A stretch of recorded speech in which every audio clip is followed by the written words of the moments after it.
the US is feeling a bit humbled at the moment. It always insisted it was exceptional, and it really did exceptionally badly handle the COVID pandemic. So if you're its leader, you need to deflect from an economic crisis, soaring unemployment and a high death toll. But you're also really quite busy testing out disinfectants. You don't have the time to come up with a whole new political strategy. So you look to history, and sure enough, an old friend emerges. The chilly days of the Cold War. 现在要警惕的是 We must be vigilant against the fact that some US political forces are hijacking China-US relations in an attempt to push our two countries to the brink of a new Cold War.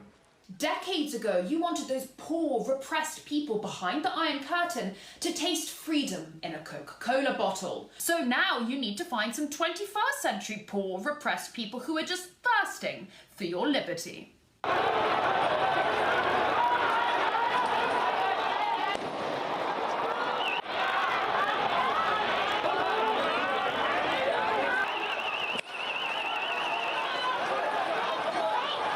And with China about to pass a law in Hong Kong that would ban treason and sedition, it's the perfect pretext to resurrect your role as global frontman of the Freedom Campaign. Hong Kong has flourished as a bastion of liberty. The United States strongly urges Beijing to respect Hong Kong's high degree of autonomy, democratic institutions and civil liberties, which are key to preserving its special status under US law. And you don't even need to splash out on marketing. You can reuse some of your old posters. Because conveniently, the enemy you were fighting all those Cold War years ago, the Red Menace, is still hanging around swinging its sickle. Media's focus on the current pandemic risks missing the bigger picture of the challenges presented by the Chinese Communist Party. First, basic facts. China's been ruled by a brutal authoritarian regime. Risks that the Chinese Communist Party presents to the United States, Chinese Communist Party's failures.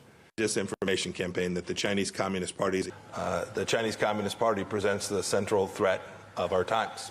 Oh, and never mind that last year you wished them a happy birthday. Now the polls are saying that November might not be quite the slam dunk win you were expecting. You had to change your tune. Especially when it's not just about saving a few Hong Kong students waving the Star-Spangled Banner. This is about saving the world.